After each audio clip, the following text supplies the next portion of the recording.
Southern Africa. Hein, good morning to you and welcome to AM News. Thank you very much, Albus. Now tell us about the significance of this day, which was remembered yesterday. Well, as you mentioned, it's a day to commemorate specifically the UN bombing in Baghdad that happened in 2003. But more generally, it's a day to really bring attention to the incredible dangers that humanitarian aid workers face throughout the world, including very much in Africa. And we're seeing an increase in attacks against humanitarian aid workers. And I believe that this is an issue that everybody needs to have on their agenda, and everybody needs to make their voices heard in order to stop this. In 2013, we've just received data that the number of aid workers killed increased by more than 66%. We had about 155 aid workers killed in 2013 alone.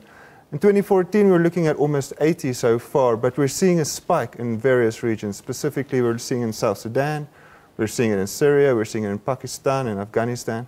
So this is a very serious issue that we are very concerned of. And I think it's important that everybody, including people on social media platforms, make their voices heard in trying to address this issue. Now, talking about social media platforms, you are asking people to tweet hashtag humanitarian heroes to show their support for people risking their lives every day. How's this campaign going thus far?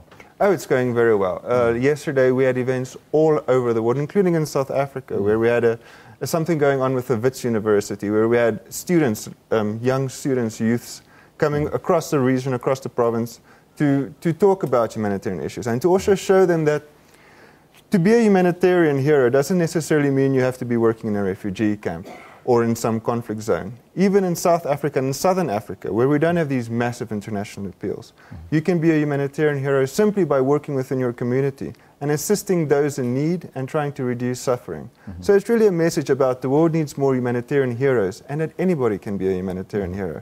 You don't even have to be working for the UN or an NGO, but simply doing your part in your community. So you don't have to be formalized into a grouping. You can do it on your own as well. Exactly. But what would you like to do then, rather than click on the or join the hashtag humanitarian heroes? Yes, I mean, it starts with a single click in many ways. We've also started this campaign called Messengers of Humanity, specifically looking at people that are active on social media sites. We do understand the power of social media, and we feel that people, just by simply retweeting, by getting the message out there on various humanitarian issues, they can already spread the message and advocate on the part of those needing help. And you all want to focus on South African students? Why is that? Well, we are based in South Africa, our regional office, but we cover the entire Southern Africa region. So a lot of what we do is Southern Africa specific. We saw the opportunity of working with a very dynamic group of children in South Africa, and we took that opportunity, and it was a great success. We're getting very positive feedback. How are South African youngsters going to benefit from this whole presentation and moving forward with, assisting others? Well, they benefit, their community benefits. By helping others, I think it's very much in the spirit of Ubuntu, which I do believe is a very fundamental African and Southern African idea. So I believe that you are yourself through others, and by doing that you improve your community, you improve the world for your children too. So generally it's a positive thing, and I think this is particularly true in a world where we have more and more humanitarian needs. South Africa continues to play a vital role and a pivotal part within the international community, and these youths will one day be the decision makers. In an African context, it's called Ubuntu. Yes. But now there is so much crisis in the African continent and the rest of the world today. How is the United Nations coping, or are you coping? It is extremely difficult, and we are seeing an increase in need. So while we have more attacks and more violent assaults against humanitarians all over the world, we are also seeing increasing needs. About 108 million people require humanitarian assistance worldwide.